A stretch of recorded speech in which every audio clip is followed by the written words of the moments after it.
Fala pessoal, sejam muito bem-vindos de volta aqui do nosso episódio do podcast Laboratório de Gestão. Estamos aqui seguindo nessa nossa jornada aqui em comemoração ao mês do administrador. Hoje vamos falar aqui sobre RH, uma área muito interessante. Só que antes eu queria apresentar minha colega Mariana, que ela não participou dos últimos episódios. Então, Mari, por favor. Oi, pessoal, prazer. Meu nome é Mariana, tô no 5º período de ADM e tô muito feliz aqui de fazer parte desse bate-papo. Show de bola, vamos nessa. Então é isso, pessoal. A gente vai falar muito sobre RH hoje, então já deixa seu like, que vocês quiserem aí também de comentário, já fazer perguntas para nossa convidada. E eu queria ir apresentando, então, Fê, por favor, queria que você falasse um pouquinho sobre você, se apresentasse para o pessoal que está assistindo, falasse um pouquinho mais ou menos o que você faz, assim, qual a sua área de atuação, seu histórico, para o pessoal também te conhecer. Tá bom. Bom, pessoal, prazer. Eu sou a Fernanda Berardinelli, gosto que me chamem de Fê, já fiz esse pedido aqui.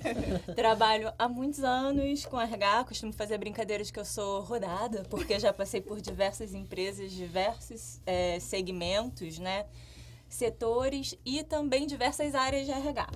Então, hoje eu estou atuando aí com uma função de change management para RH, gestão de projetos, mas a maior parte da minha carreira eu atuei como HRBP. Depois eu traduzo isso para vocês.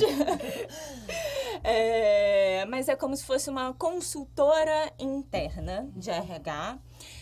E na área de talent, que foi ganhando ao longo desses anos aí de carreira que eu tenho, cada vez um escopo mais abrangente, né? Então, hoje é recrutamento e seleção, é desenvolvimento, é aprendizagem, enfim. Então, já passei pelo setor de energia, varejo, shopping, telecomunicação. Bastante diferente, né? Então tem aí uma visão de mercado bem ampla. Espero poder ajudar vocês aí a conhecer mais a área. Sem dúvida. E aí, você falando, já começando um pouco nisso, você falou, né, que tá aí há bastante tempo em RH. Queria te perguntar o que te motivou a RH, né? Eu tava fazendo aquela pesquisa básica, né, antes da gente começar ali sobre o seu LinkedIn, e eu vi que desde o seu início, praticamente, você já estava em RH e seguiu ali, mas a sua formação não é RH, né? A sua formação é diferente. E eu queria perguntar isso. O que te motivou a seguir essa carreira em RH? Por que você escolheu o RH lá atrás, né? E se especializar nessa área? Eu sou publicitária de formação. No final da faculdade de publicidade, eu falei, meu Deus, o que eu vou fazer com essa faculdade? Porque eu já sabia que não era o que eu queria seguir como carreira. Fui para fora fazer uma especialização em business management, né, gestão de negócios, e descobri o RH em outro país. Então, um cenário muito diferente do cenário de RH que a gente tem no Brasil. E me apaixonei porque achei uma área extremamente estratégica. E aí eu voltei, né, para o Brasil, me formei, comecei a trabalhar com marketing, porque era a minha formação. Em menos de um ano, já tinha pedido 3 vezes para migrar para RH, até que eu consegui. E aí nunca mais larguei. Ah, que legal. Então foi assim uma junção de vários fatores, né? Excelente. Você até comentou, né? O RH é muito estratégico, né? Quando a gente estava montando aqui mais ou menos a nossa ideia de roteiro. Eu queria começar justamente com essa parte, porque a gente sabe que nas organizações, né? As organizações têm diversos departamentos que estão alinhados ali com a estratégia da empresa para cumprir o objetivo ali, né? Que é ter o lucro. E RH é um desses departamentos que é super estratégico, né? Às vezes a pessoa só pensa em RH como, passa lá para você ser demitido, né? Vai no RH que tem algum problema e que você vai ser demitido, alguma coisa nessa linha. E essas pessoas, às vezes, não têm essa visão do RH, né? Essa visão mais estratégica, qual que é essa função do RH. E eu queria que você começasse também para nivelar o pessoal, para ambientalizar, falando um pouco desse papel estratégico do RH dentro das organizações, principalmente nesse cenário dos dias de hoje. Perfeito, Paulo.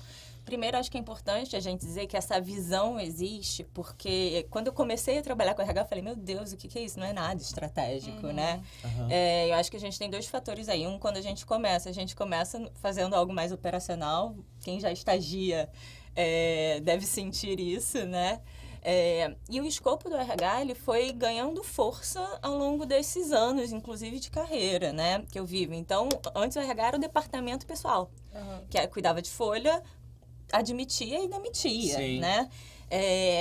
Lá fora, quando eu estudei, eu achei super estratégico. Quando vim para cá, me deparei com uma realidade muito diferente, né?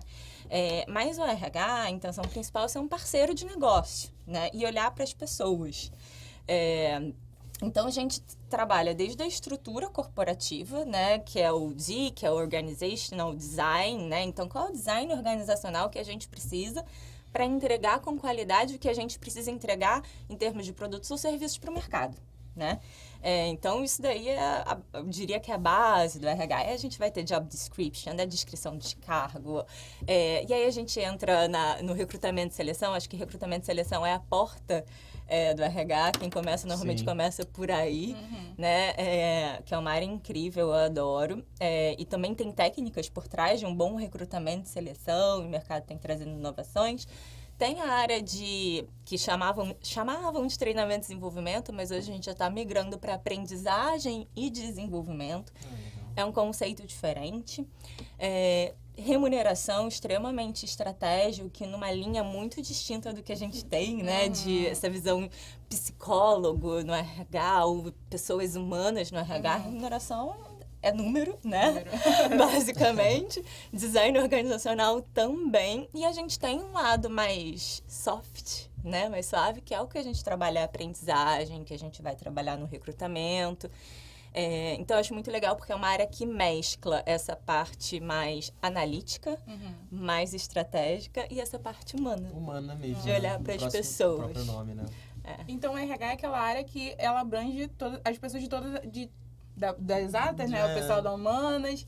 E aí, falando um pouco sobre o RH como macro, olhando para o micro, quais são os subsistemas do RH e em quais deles você já atuou? Falei alguns aqui já, né? Então, hoje a gente tem... Antes de eu falar dos subsistemas, eu vou falar da estrutura mais comum que a gente encontra nas corporações, pode ser? Perfeito. Então, hoje a gente normalmente tem uma área que é o RH estratégico, né? Que é a área que define as políticas e os parâmetros do negócio. Então, a gente tem ali áreas que é o que a gente chama de áreas especialistas. Então, a gente tem talent, usualmente chamados de talent, gente, mas esses nomes podem mudar, tá? Mas que cuida muitas vezes da estratégia de recrutamento e seleção, da estratégia de aprendizagem e de desenvolvimento, de EVP, que é proposta de valor ao empregado, depois a gente pode falar um pouquinho mais sobre isso. Cuida na empresa que eu trabalho hoje, mas tem empresas que têm departamentos distintos para tratar hoje de diversidade e inclusão, que é um tema super forte e que a gente precisa desenvolver muito ainda nas organizações. Por esse caminho, tá? Depois, se eu esquecer de alguma coisa, eu trago para vocês. E a gente tem uma área de remuneração, de benefícios, de design organizacional. Basicamente isso. Isso pode se dividir de várias formas diferentes, tá? Dependendo da empresa também, do porte, né? Exatamente. E aí a gente tem uma área que a gente chama de HRBP, que é onde eu passei a maior parte da minha vida, que é a consultoria de RH. Que é uma área que faz o link entre o negócio em si, então a gente chama de clientes internos. Então, hoje, por exemplo, eu atendo a área de operações. Então, eu tenho que apoiar o time de operações com as demandas que eles têm de projetos relacionados a pessoas ou qualquer um desses subsistemas que eu já conversei com vocês, tá? Pô, Fernando, então, que estranho, né? Tem duas áreas para fazer a mesma coisa. Qual é a diferença, né? Qual seria a estrutura ideal? Eu deveria entender com operações. O que está acontecendo? A gente está com turnover. Turnover é a rotatividade, saída de colaboradores da empresa, né?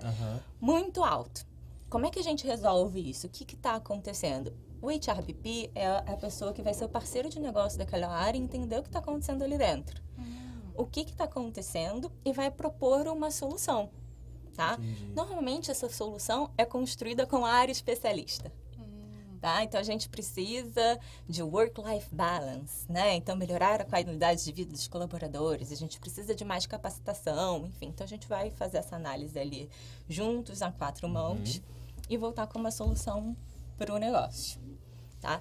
E a gente tem, normalmente, o departamento pessoal normalmente fica ali em RH também. Algumas empresas já não. Mas eu acho que são essas. Aí a gente tem também uma área que nem todas as empresas têm, mas que é o Centro de Serviço Compartilhado, que é uma área normalmente que fica com a parte mais operacional. Entendi. De RH. Da parte operacional de RH, então... Na BT a gente chama de DBS. Entendi. Tá? Como funciona? Entendi. Eu vou te dar um exemplo que não é o que se aplica à minha realidade hoje, mas esse é fácil. Então, eu fui na minha área, eu sou HRBP, eu fui na minha área parceira de negócio e a área de operações falou, Fernanda, a gente precisa capacitar nosso time em Power BI, digamos assim. eu volto para minha área de talent e falo assim, pessoal, eu preciso dessa capacitação, a gente tem alguma coisa interna, a gente olha para o mercado, como é que a gente faz? Vamos dar um treinamento presencial. Tá escasso hoje treinamento presencial. Mas só para vocês entenderem. O Centro de Serviços Compartilhados, eu vou acessar ele e falo assim, pessoal, eu preciso de um lugar. Eu preciso de um coffee, são 3 dias de treinamento para tantas pessoas. Me ajuda nessa operação a organizar isso?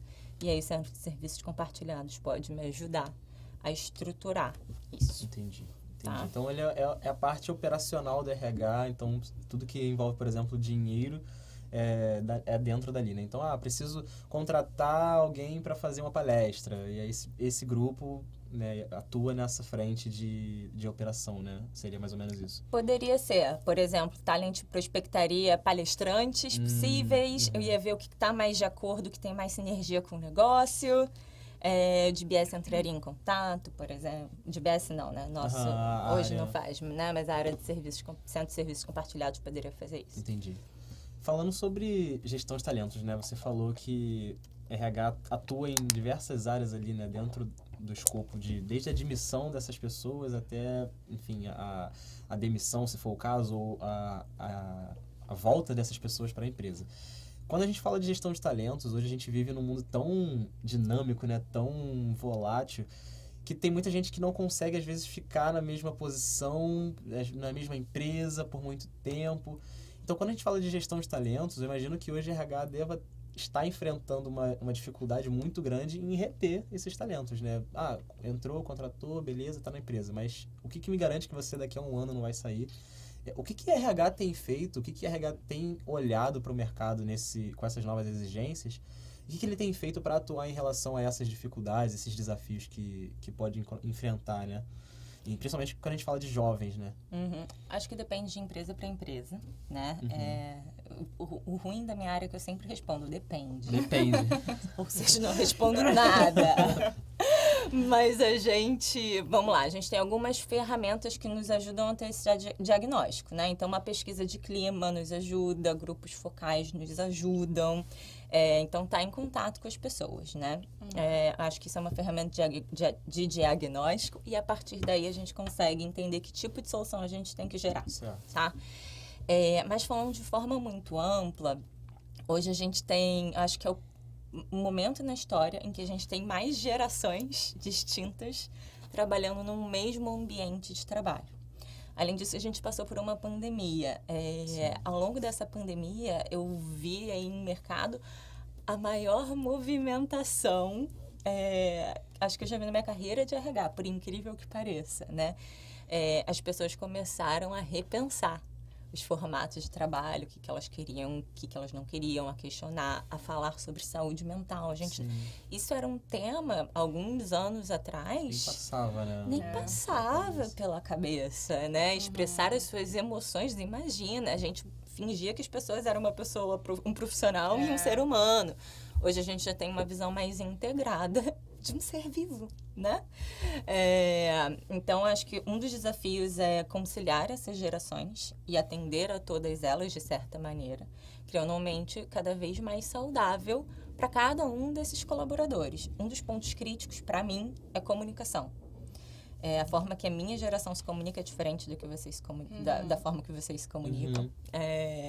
Então, isso é um desafio imenso, porque causa muito ruído dentro das organizações, né?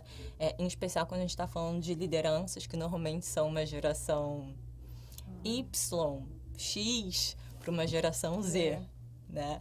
A gente estava comentando isso, né? Então, esse gap de comunicação causa muita frustração, eventualmente, né? Sim. Eu fico muito feliz com a geração de vocês, porque eu acho que vocês vêm para mudar o mercado, né?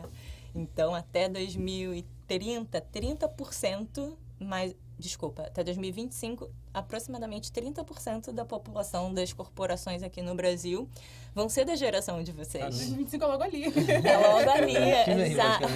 Então, a gente precisa realmente, como organização, se adaptar a isso, né? A geração de vocês é uma geração que realmente vem e fala assim, não tá bom, Tô saindo. Tô saindo. Na minha geração, quando eu tinha a idade de vocês, esse meu currículo, essa brincadeira que eu fiz de eu sou rodado, já passei por muitas empresas, era um problema seríssimo. Você nunca mais vai trabalhar se você ficar menos de 2 anos numa empresa. Hoje em dia, a gente tem uma demanda de mercado diferente, né? E vocês geram essa demanda, no final das contas, as empresas vão ter que se adaptar a elas, né? A gente separou isso para perguntar para você, que a geração Z ela é muito diferente das gerações anteriores. E aí, como que é para atrair? Além de reter, né? Como que é para atrair essa geração que chega no mercado querendo senso de pertencimento, querendo mudar o mundo? E como é que faz? Quando a gente falou de EVP aqui, né? Eu acho que o primeiro passo é ter um EVP forte, né? Então, e parte desse EVP, o que é o EVP? É Employee Value Proposition, né? Então, a proposta de valor ao empregado. O que eu tenho a oferecer para vocês, né? E como é que eu sei o que eu tenho a oferecer para vocês? Eu faço um estudo internamente e falo assim, minha empresa se comporta dessa forma. Meus valores são esses, o que eu entrego é esse. O que eu gostaria de entregar é isso, mas eu não entrego, mas vamos trabalhar para entregar. E aí a gente passa por uma segunda fase, muito resumidamente, né? Claro. Que é o de Employer Branding, né? De vender para vocês isso. E aí, teoricamente, isso por si só deveria atrair as pessoas certas. O que eu quero dizer com isso? As pessoas que se identificam com esses valores, com essa cultura. E se eu puder dar uma dica, a minha principal dica é essa. Primeiro, tenham um autoconhecimento de saber quem são vocês, o que eu quero, para que vocês encontrem empresas que estejam adequadas ao que vocês querem para a carreira de vocês. Porque isso vai evitar essas saídas, esses ciclos mais rápidos aí. Certo. Eu acho que isso faz muito sentido, né? A gente fala isso porque a gente tem conhecimento, né, de alguns colegas que são muito nessa pegada, né? Cara, eu tô aqui, mas pô, daqui a pouco eu preciso sair, daqui a pouco eu não tô mais satisfeito, preciso buscar outras coisas. E eu acho que a RH entra muito com essa função, né? De trazer para essas pessoas, né, principalmente para esses jovens, esse senso de pertencimento ali dentro da empresa. Então, por que você trabalha aqui? Porque a gente é assim, você gosta disso, então a gente está alinhado no mesmo caminho, né? A gente, inclusive, fala muito isso em entrevistas de emprego, né? Quando a gente fala de, como você se enxerga, né? Imagino você de RH, devo fazer essas perguntas, inclusive, para isso, né? Eu não sei se você tem essa visão. E aí, falando um pouco também sobre, você falou, né? Proposta de valor ao empregado. Eu fiquei com uma dúvida que eu queria perguntar até para poder explicar para o pessoal. Quando a gente fala de proposta de valor ao empregado, você diz em relação o que a empresa tem a oferecer para o funcionário, para o empregado, que seja de acordo com o que ele gosta, ou é mais em termos de remuneração, de benefícios? Além disso, existe alguma coisa a mais que ainda não ficou muito bem claro, tá, para nivelar para o pessoal? É muito mais em termos de valores. O que é valor para mim? Né? Eu sou diversa ou não sou diversa? Acho que isso nem é um péssimo exemplo, porque isso hoje em dia não é mais uma opção, né? Que se não tiver, vai ficar para trás. Mas, por exemplo, algo de mercado. Varejo é um mercado muito dinâmico, normalmente, né? Quando a gente vai para a energia, é um mercado mais estável. Então, no varejo, os projetos são para ontem, a velocidade é outra, é tudo para amanhã e você vai ver tudo acontecer muito rápido, né? Quando você vai para a energia, é tudo um pouco mais devagar, um pouco mais estruturado, um pouco mais cuidadoso. Qual é o teu perfil? Você é mais dinâmico ou gosta de ter uma profundidade maior nos temas e tá tudo bem se seu projeto demorar 6 meses para sair e não 2? Tá? Dando um exemplo prático aqui. Entendi. Então, a gente vai nos valores. É claro que isso tem uma estratégia de remuneração e de benefícios também, tá? E essa estratégia de remuneração e benefícios também está associada com os valores. Certo. Quer um exemplo? A gente tem aqui, por exemplo, tem empresas que pagam acima da média de mercado, empresas que pagam ali na média de mercado, empresas que pagam abaixo de mercado na remuneração fixa. Tá? E aí você tem o bônus, né? Então, eu posso escolher pagar até abaixo da média de mercado, mas te dar um bônus super forte, com base no seu desempenho. Essa empresa é uma empresa mais agressiva, né? Ela quer te remunerar pela sua entrega, pelos seus pela sua performance, projetos, né? pela sua performance. Como é que eu sei se eu quero ser uma empresa mais agressiva ou menos agressiva? Né? Entendi. Tem que ter definido aqui nos meus valores que tipo de empresa eu quero ser. Entendi. Então, até nesse sentido, a gente define por aqui. Faz super sentido, né? Você comentou outro ponto que eu já queria linkar com o nosso próximo assunto. Você falou em questão, sou diverso ou não, né? Hoje em dia as empresas precisam ter essa visão. E aí a gente, aqui nessa nossa rede de episódios, né? Espero que o pessoal, inclusive, estejam curtindo. A gente falou muito sobre ESG, sobre mudanças que o mercado está exigindo das empresas, né? Em termos de sustentabilidade, desenvolvimento social, né? Governança corporativa. E aí muito falando em relação à parte social, né? Quando a gente comentou no último episódio, RH entra muito nisso, né? Entra muito com a questão tanto interna da empresa, então o que a empresa está fazendo de assuntos sociais com seus colaboradores e um pouco para fora também, né? Que tipo de proposta de valor que a gente quer entregar para a nossa comunidade. Então, a empresa vai fazer uma vaga de estágio de, sei lá, pessoas negras, vagas afirmativas, né? Como que a RH atua nessa questão social de diversidade e inclusão, né? Já que a gente está falando disso mais especificamente. Como que o RH atua dentro desse tema, né? Dessa área? E o que o RH tem feito, né? Para se adaptar a essa nova exigência de mercado, que é a nova tendência, né? Imagino que para os próximos bons anos aí, né? Eu diria, Paulo, primeiro que é uma necessidade. Uma necessidade, tá? Exato. E é uma necessidade. Eu trouxe uma colinha com alguns dados aqui para vocês. Eu posso usar ela Com já já. certeza, fica à vontade. Mas a gente já tem alguns indicadores que denotam que empresas mais diversas performam melhor. Então, não vou nem pro S do social, do ESG, como muita gente acha que é, porque tem que fazer, é bonito. Sim. Não, é uma questão de negócio hoje, né? E uma questão de negócio que vai além para a Bolsa de Valores, que exige e que remunera empresas que têm esse parâmetro de ESG. Hoje, uma tendência que eu vejo grande, e aí pela minha experiência, tá? Nas duas últimas empresas que eu trabalhei, a gente fez um censo de diversidade para entender como é que é a nossa população, porque tem muitos dados que a gente não consegue pegar em folha de pagamento, né?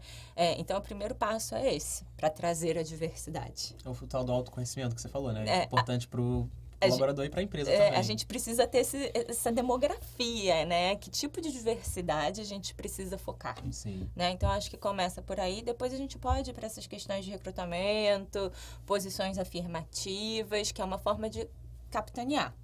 Isso a gente faz. É importante que tenham indicadores claros e explícitos também de qual é a minha meta, onde eu quero chegar, e a gente vai para o mercado, tá? Isso é simples, né?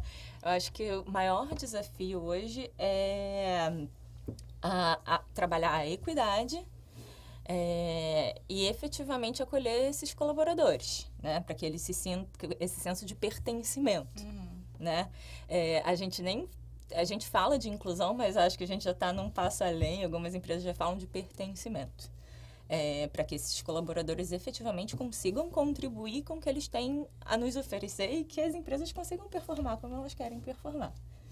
Querem que eu traga uns dados para vocês? Com certeza. Esses eu tenho que colar, porque minha memória não é das melhores. Então, números... eu falei que não é só de humanas, né? Mas eu sou de humanas, então números não é meu foco. Então, trouxe aqui. Empresas inclusivas desfrutam de um fluxo de caixa 2,3 vezes maior. Caramba. Né? Empresas diversas têm 35% mais chances de superar as homogêneas. 1,7 vezes mais chances de serem líderes em inovação no seu mercado. Esse daqui é um que me chama muita atenção. 70% de mais probabilidade de conquistar novos mercados. Porque você está pegando uma amostra da sociedade. Então, você tem representatividade para o que funciona para aquelas pessoas, Verdade, né? faz sentido. 67% dos candidatos querem se juntar a uma equipe diversificada. Então, isso ajuda a atrair efetivamente novos colaboradores. Né? Diversidade étnica traz 33% de mais chances de sucesso e as organizações com mais diversidade de gênero costumam ser 21% mais lucrativas em comparação com empresas que não possuem diversidade como prioridade. Aqui eu tenho dados da Harvard, da McKinsey, da Glassdoor, enfim, de algumas... Então, são todos dados aí de mercado e eu me preocupei de trazer eles mais atualizados possíveis para vocês. Sim, perfeito. Então, como eu disse, não é uma questão de um papel social, não. É uma questão de resultado. Sim. E falando sobre resultado, você falou um pouco de benefícios para a empresa, de criar esse ambiente diverso. E qual que é o benefício para o colaborador estar numa equipe diversa? Uma dessas pesquisas que eu estava lendo fala que é mais difícil estar numa equipe diversa. Né? É mais difícil porque você tem que estar aberto a escutar opiniões diferentes. Isso, lidar com diversas culturas diferentes. Com culturas diferentes, visões com gerações diferentes, visões de mundos diferentes. Então, é mais difícil, né? Dependendo do teu perfil. Se você for uma pessoa que gosta de aprender, talvez seja extremamente prazeroso. Em contrapartida, são as empresas que mais oferecem aprendizagem, crescimento profissional e pessoal. E isso acaba retendo mais colaboradores, né? Então, você começa a ampliar os seus horizontes, né, gente? E quando a gente fala de um mundo VUCA, né, isso é fundamental para que você se mantenha atualizado no mercado. Senão, daqui a pouco, você está obsoleto, né? Então, daqui a 2 anos, a gente vai ter que ter 50% da nossa população vai ter que ter aprendido coisas diferentes, né? Capacidades diferentes. Eu não estou falando só de o que a gente chama de hard skills, técnicas, que é o que vocês aprendem aqui na faculdade. Sim. Mas de soft skills, que é o que a gente chama de comportamental. E um ambiente assim favorece esse aprendizado, favorece essa atualização, favorece a ampliação da sua visão. Dentre outras coisas, né? Mas eu destacaria isso, para mim, pessoalmente, aí não talvez como RH, mas como uma das coisas mais mágicas, trabalhar num ambiente mais diverso. Isso que você falou, né? De tá muito volátil tudo, né? Tá tudo muito dinâmico, né? Antigamente a gente pensava em mudanças no cenário daqui a 10 anos, daqui a 5 anos. Hoje a gente fala em 2, às vezes 1, às vezes até menos do que isso, né? Eu acho que o papel da RH entra muito nessa função. E você comentou, já para deixar um gostinho pro pessoal, você comentou em questão de soft skills. A gente vai ter um episódio, pessoal, falando só disso, um episódio falando o que vocês, né? O que nós, como alunos, como universitários e estamos ingressando ali no mercado de trabalho, o que a gente precisa ter para se capacitar ainda mais, né? Então, a Fê já deu ali um spoilerzinho do que a gente vai ter, então continue ligado com a gente que com certeza vai ser muito legal, né? E aí um outro ponto, Fê, que você falou em relação ao RH, né? O que o RH tem feito para se preocupar com o colaborador, entra muito a questão do bem-estar e saúde mental.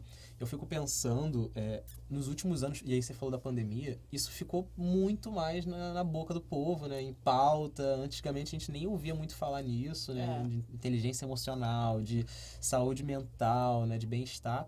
E hoje é algo que, como você falou, é uma necessidade que as empresas precisam também se adequar. E aí, voltando no que a gente comentou, né? Senão o colaborador vai estar ali, vai estar satisfeito, não vai se enxergar pertencente àquela organização, ele vai querer sair. E aí, pensando muito em questões de bem-estar e de saúde mental, o que a RH tem feito, né, novamente, para atuar em cima dessa área, né? Quais são as boas práticas que o RH tem feito? O que o RH tem trazido de inovação nessa área?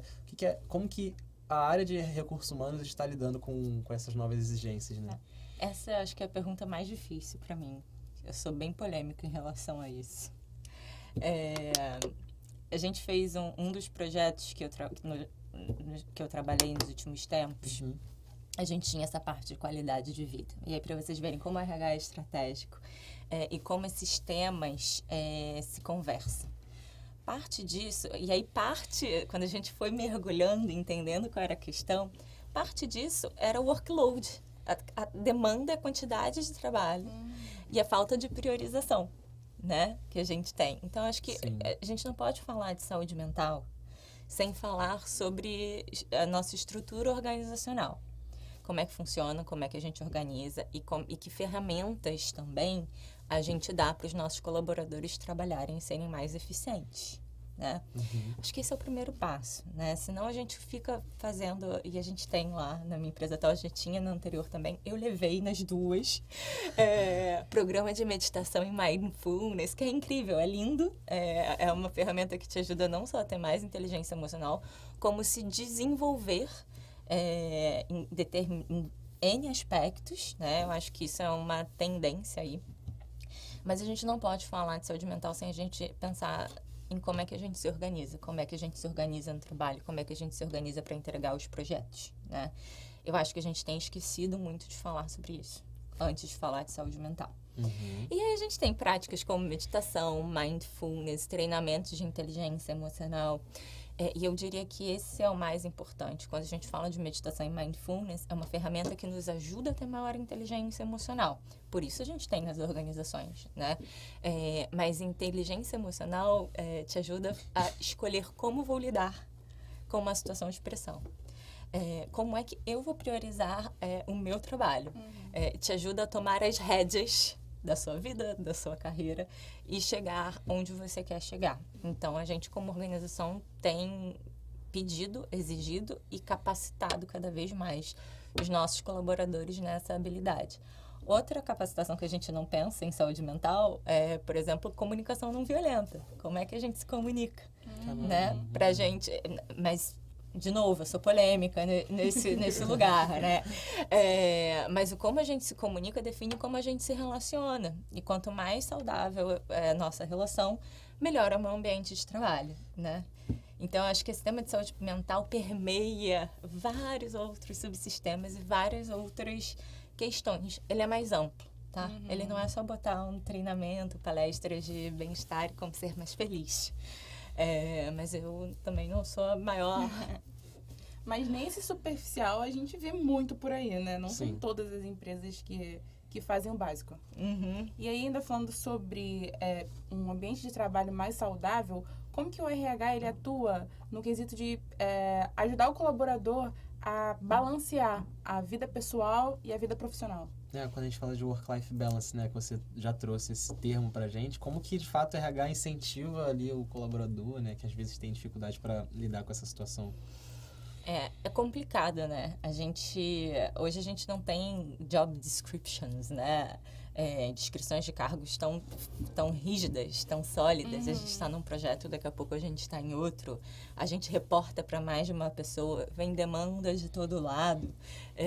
Existe, às vezes, uma competitividade, dependendo da área da empresa, né? Então, a gente quer entregar mais. E eu acho que eu vou me repetir. Eu acho que a gente tem que se organizar para entender como é que está a demanda daquelas pessoas. E cada vez mais, gente, isso vai partir de vocês. De vocês e de cada um de nós. Sim. Dizer os nãos, pedir para ajudar em quais são as prioridades.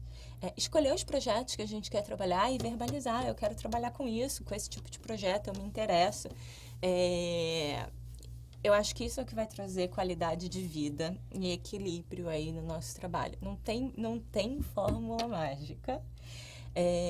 Eu acho que isso, claro que está na mão das organizações. Eu vou falar pelas 2 últimas, mas talvez 3 últimas, eu trabalhei em empresas em que eu sempre consegui ter um work-life balance saudável. Eventualmente tem um incêndio que você tem que apagar. Telefone ligando de madrugada.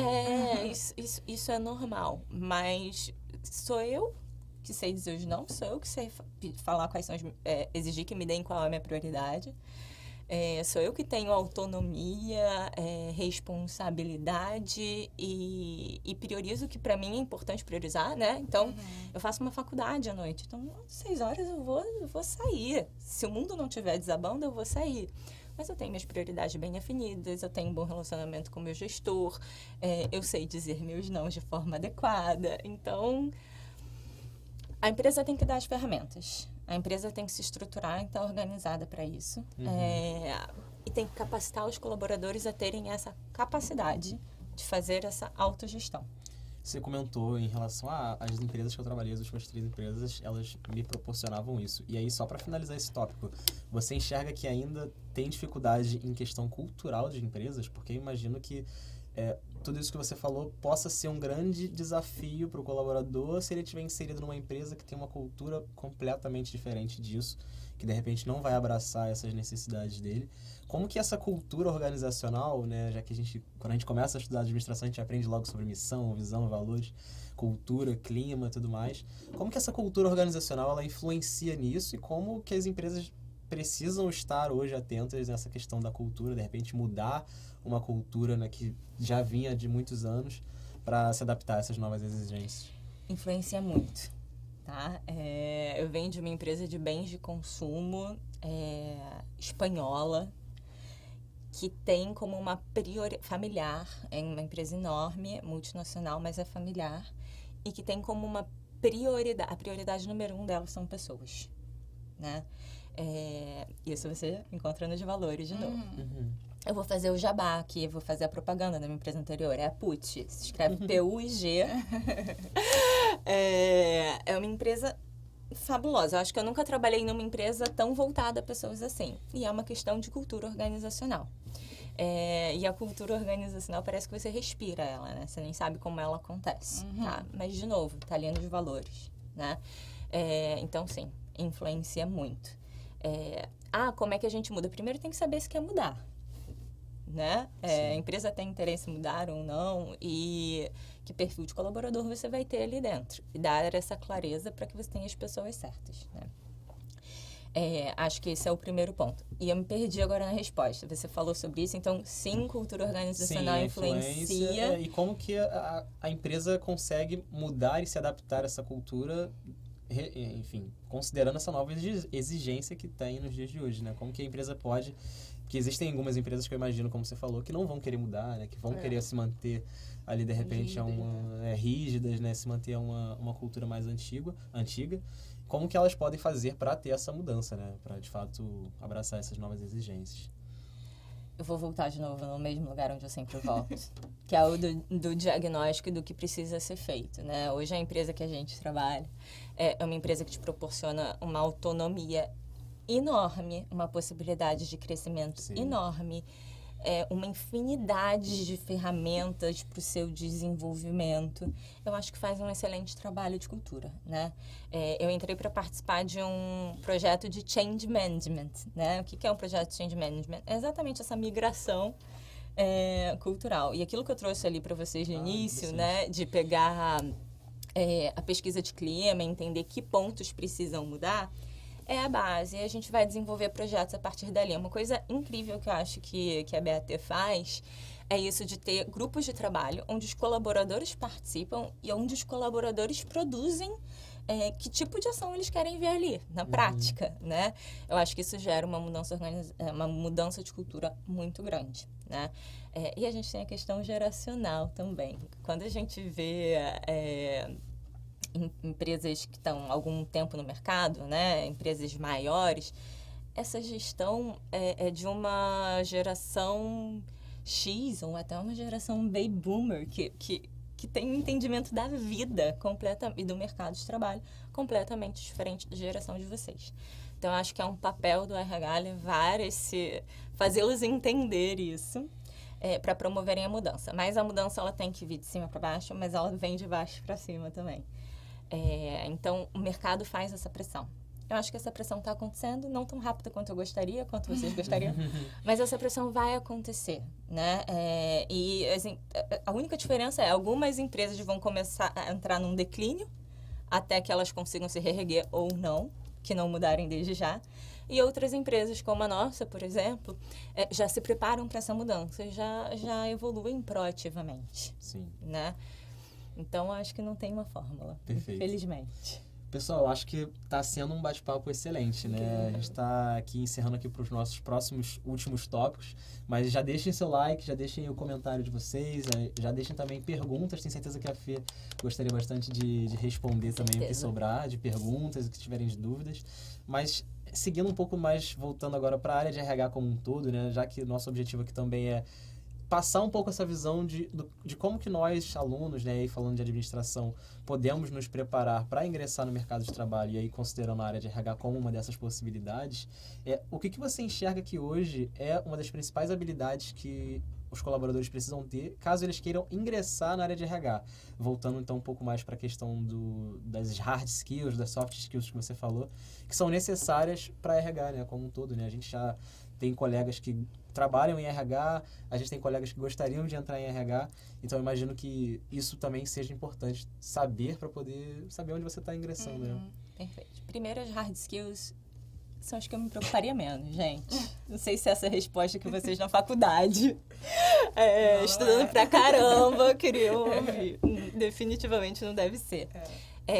Aqui vocês têm um panorama geral do que vocês veem. Eu acho que é um lugar onde vai ajudar vocês a escolherem, assim como me ajudou a escolher, né? Sim. A conhecer o tema, entender que áreas interessam. Mas é no estágio, é no dia a dia de trabalho que vocês vão ver como é que é na prática e efetivamente ter um aprendizado, né? A gente fala que o aprendizado, a gente tem uma metodologia que se chama 70-20-10. Paulo não deve mais aguentar me ouvir falando disso.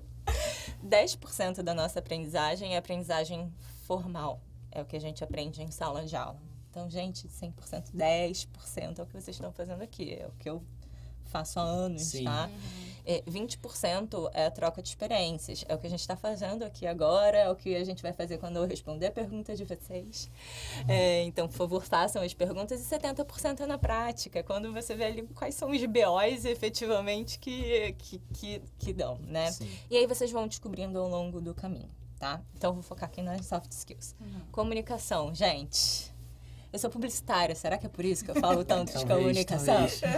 Tem uma ferramenta muito legal para RH, que é a comunicação não violenta, né? Tem algumas ferramentas. PNL também é uma ferramenta super interessante, que é para você... E isso aumenta o teu poder de influência, tá? Não entendo a influência como manipulação, é completamente diferente. Influência é eu saber expor minhas ideias de maneira adequada.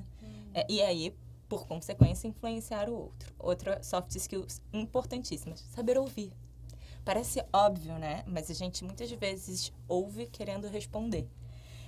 E a gente não ouve de verdade o que o outro precisa, quais são as necessidades. E isso é o que vai fazer um bom profissional de RH. Saber ouvir as demandas, as necessidades e trabalhar em cima delas. Criatividade, inovação. Então...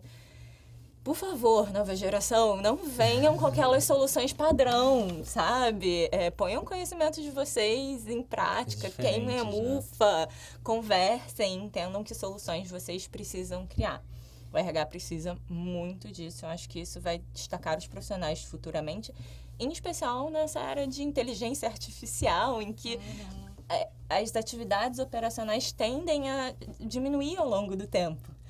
Então, o que vai fazer diferença é isso, é o relacionamento, é o contato. E, assim, vocês querem hard skills? Pacote Office, Power BI, inteligência artificial, tecnologia. Porque a RH também exige muita análise e muito conteúdo, muita informação, muito dado.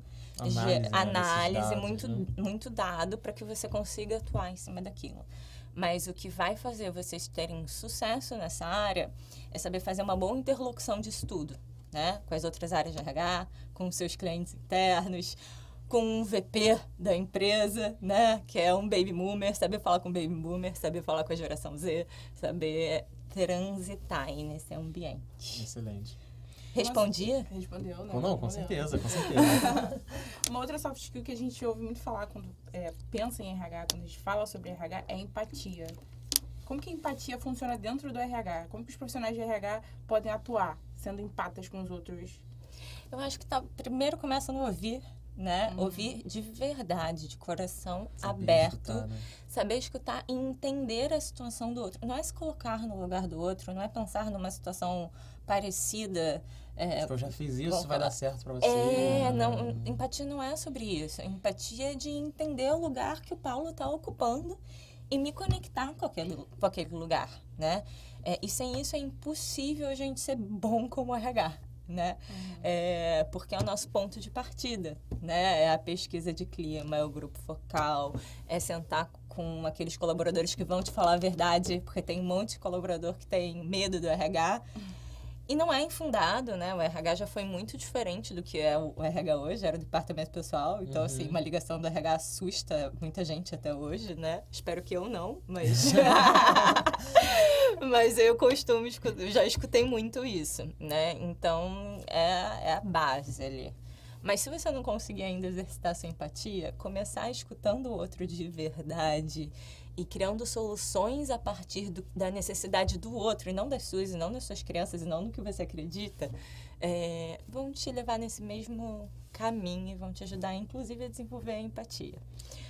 E exercitem isso no dia a dia de vocês, com seus amigos, com a sua família, com o namorado, com a namorada, e quando vocês entrarem no mercado, no dia a dia profissional de vocês. Antes da gente seguir o próximo tópico, você mencionou um ponto que eu fiquei curioso aqui de perguntar. Você fala muito aí que as pessoas ainda às vezes têm muito medo de receber uma ligação do RH, né? Como que é, e aí também linkado com aquilo que você falou do papel de influência, né, que a RH também desempenha, né, que as pessoas desempenham dentro de uma organização, como que vocês fazem hoje, né, como que os profissionais de RH fazem hoje para diminuir cada vez mais essa sensação, vamos dizer assim, essa visão que as pessoas têm, né? A gente já falou que as pessoas às vezes têm uma visão muito, às vezes ruim, né, do RH. Como que vocês têm atuado, né, profissionais de RH têm atuado para diminuir ainda mais essa visão, essas crenças, né, em atuar nesse desafio? Olha, eu sou muito feliz, vou fazer o jabá também, empresa que eu trabalho, o Paulo trabalha é BAT, tá? O programa de estágio não está aberto, mas se inscrevam no próximo ciclo, vejam se os valores de vocês estão alinhados com os nossos e se sim, se inscrevam. Hoje eu trabalho numa empresa onde eu não vejo tanto isso, então isso é um problema que para mim ficou lá atrás, tá? Desde que eu entrei, eu acho que já escutei pessoas muito antigas falarem que antes era assim, e isso é uma questão de mercado, né? Uhum. Eu acho que o RH era muito pouco humano. Não era nada humano. Não era nada humano, né? A gente veio de DP. Então, quando a gente começa a trazer a nossa humanidade, trazer o que a gente acredita, escutar as pessoas, as pessoas começam a confiar. Isso cria conexão. E não tem outro caminho, no 1 a 1, né? Então, acho que hoje as pessoas não têm medo de falar comigo. Acho que em nenhum dos lugares onde eu trabalhei, mas em todos os lugares onde eu trabalhei, a primeira conversa é assim, oi. Te analisando, né? Com o tempo a gente quebra isso, trazendo a empatia, trazendo tudo isso que a gente falou. Não tem outro caminho, é uma construção. Excelente. Fernanda não, Fê, indo para o nosso último tópico, né? A gente está falando muito de RH, a gente está falando muito sobre mudanças nos últimos tempos, e aí eu queria falar um pouco de futuro, né? O que você enxerga de futuro para RH? E aí, novamente, né, um dos objetivos desse podcast é trazer para quem estiver assistindo em casa, para quem é estudante, aluno de administração ou de áreas próximas ali, uma visão um pouco sobre RH, o que pode fazer ali, né, para ingressar dentro de RH ou para ficar dentro desse mercado. Eu queria que você falasse um pouquinho do que você enxerga de tendências dentro de RH. Então, a gente já falou que nos últimos anos mudou muita coisa, principalmente no pós-pandemia, questão de saúde mental, questões de diversidade, mas ainda assim, você enxerga outras tendências que estão surgindo para RH? De repente, alguma visão diferente de mundo que a RH está enxergando, alguma necessidade diferente que os colaboradores estão tendo, que é uma tendência forte para a RH? Ou você enxerga que essas que você já comentou são as principais tendências assim, para os próximos 5, 2, 3 anos? Eu acho que tudo que a gente comentou são tendências importantes. Normalmente, sempre que eu pego essas pesquisas, eu falo assim, agora vai! Né? E sempre demora um pouco mais para ir de verdade. Né? Então, acho que tem tudo isso que a gente comentou. Acho que tem a parte da inteligência artificial também entrando aí para contribuir muito para tornar o mercado, e eu acho que em RH isso vai ajudar muito a tornar mais estratégico, mais ágil e mais assertivo, porque vai começar a trazer dados e informações melhores para a gente trabalhar em cima do que é efetivamente prioridade, né? Existe uma tendência de personificação, não sei se esse seria o nome, né? Mas de dar experiências personalizadas a cada um dos nossos colaboradores, né? E quando você vai para grandes corporações, é muito difícil a gente ter estrutura para fazer isso. Mas quando a gente ganha espaço, né? Saindo um pouco dessa parte operacional, com essas novas tecnologias e inovações, a gente também abre espaço para trazer experiências mais personalizadas. Seja através dessas tecnologias, a gente tem plataformas de benefícios onde você entra e escolhe que benefícios que você quer ter, né? É incrível isso, já é uma experiência personalizada. Ou, efetivamente, da gente dispondo mais tempo para estar mais próximo das pessoas, que é fundamental para o nosso negócio, né? E eu acho que tem uma futura de uma tendência de mercado da gente estar trabalhando cada vez mais em projetos e menos em escopos rígidos de trabalho. Então, que eu acho que uma boa dica. Estudem sempre, estejam sempre se atualizando e sigam o instinto de vocês. Vai no que vocês gostam, no que vocês amam, se aprofunda. Não lembro o nome do autor do livro agora, nem o nome do livro, mas tem um TEDx dele que eu estava assistindo e é muito interessante, porque ele fala assim, não tem mais um formato. Vai seguindo seu instinto, mas deforma a ele.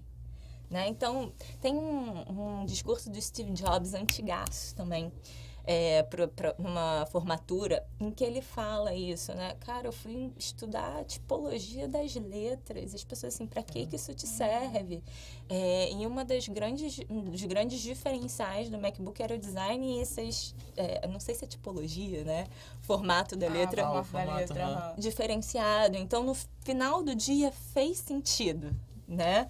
Então, confiem nos instintos de vocês. Se interessa por RH, vai se aprofundando. Ai, mas eu não estou aprendendo nada de remuneração. Eu estou indo só para a área de desenvolvimento. Vai dando forma ao interesse de vocês, ao desejo de vocês. A gente está numa tendência de lifelong learning, né? Que é de você... Não existe mais isso, sair da faculdade, estou pronto, agora acabou. Não existe mais. Quem quiser fazer isso vai ficar obsoleto. Então, quem vai ter mais conteúdo, mais empregabilidade, é quem está estudando e se atualizando. Então, daqui a pouco, se vocês seguirem nesse caminho, vocês vão estar muito mais atualizados e muito mais prontos para o mercado do que um profissional que parou há 50 anos atrás, né? Sim. Então, eu acho que é por aí. Sigam o instinto, deem forma, conheçam, conversem com as pessoas, participem de projetos, peçam para participar de projetos quem já está estagiando, que interessa a vocês, façam a cadeira de vocês, façam o escopo de trabalho de vocês. Eu digo que é possível. Nessa minha última empresa, nessa minha última experiência profissional, eu entrei e aí eu fui entender o escopo de trabalho. Eu falei assim, gente, eu não estou entendendo nada. O que é para fazer aqui? E me contrataram por isso. Depois eu entendi, me contrataram por isso, porque eles tinham uma demanda. Mas eles não tinham um escopo de trabalho. Então, o que eu fiz foi, peguei a demanda e criei um escopo de trabalho. Então, hoje a gente tem essa possibilidade e é uma tendência de mercado. Então, não se fechem, se abram. Ficar sempre aberto às possibilidades. Não se fechem, que hard skills. Aprendam o básico das ferramentas que vocês precisam aprender, mas leiam, estudem, vejam podcast. Vejam podcasts e da forma de vocês vai absorvendo esse conteúdo que vai levar vocês para a direção que vocês têm que estar para o caminho certo. Excelente, excelente. Falei pra caramba, né? Imagina. Fê, queria te agradecer mais uma vez. A gente tá chegando aqui ao final. Se a gente tivesse mais tempo, né? A gente ficava aqui mais uma hora e meia, mais 2 horas falando. Queria te agradecer mais uma vez pela sua disponibilidade, pelo seu tempo, né? Pela sua vontade de vir aqui falar com a gente, passar um pouco da sua experiência, né? Um pouco da sua visão pra gente. Queria que você deixasse os seus contatos, enfim, se você quiser passar de repente seu LinkedIn, seus contatos pro pessoal te encontrar, quiser passar uma mensagem pro pessoal que está assistindo em casa, fica à vontade. Pessoal, façam perguntas aqui, eu vou ter o maior prazer em responder. Meu LinkedIn é Fernanda Berardinelli. Eu posso botar o link na descrição? Claro, com certeza. Eu ponho ali o link na descrição. Se vocês tiverem desejo de se autoconhecer melhor, para entender em que lugar vocês querem estar, tanto no ambiente corporativo, que tipo de empresa e que tipo de trabalho vocês gostariam de fazer, eu deixo alguns links também de ferramentas de autoconhecimento, com certeza, de vai ser muito propósito. E eu acho que né? eu acho que esse é meu principal recado para vocês. Se conheçam, tenham autoconhecimento, mergulhem dentro de si, não foquem em olhar só para fora, para que vocês sejam assertivos nas escolhas e nas decisões de vocês e sigam um caminho que vai fazer vocês felizes, porque fazer uma coisa que a gente gosta faz com que a gente entregue os resultados esperados. Com certeza. E chegue no lugar onde a gente quer. Então, eu deixo ali uns links para vocês. Pode deixar, com certeza. Deixa Instagram, LinkedIn. Excelente. E fiquem à vontade para entrar em contato comigo. Vai ser um prazer enorme. Perfeito, Fê. Muito obrigado mais uma vez. E é isso, pessoal. Esse aqui foi o nosso bate-papo um pouco sobre RH. Espero que vocês estejam curtindo essa nossa série. Fiquem atentos, a gente vai ter mais um episódio muito especial, muito bacana, falando sobre entrevistas de emprego, falando sobre o mercado de trabalho em geral. Então, tenho certeza que vai ser muito útil, né? Como está sendo pra gente, né? Tá sendo Demais, muito nossa. valoroso pra gente, tá sendo muito interessante pra gente, muito rico. E deixem seus comentários, deixem suas perguntas, né? A Fê falou que vai ficar à disposição também para responder. Deixem seu like, compartilhem com quem vocês conhecerem aí que pode se interessar por essa área. E eu espero ter ajudado aí, espero que a Fê possa ter contribuído para abrir a mente de vocês para uma dessas possibilidades de atuação que é a RH. E é isso, continuem com a gente, fiquem atentos aí aos próximos vídeos, né? Que em breve a gente vai lançar conteúdo bem bacana para vocês. Valeu, Tchau, pessoal. Tchau, tchau.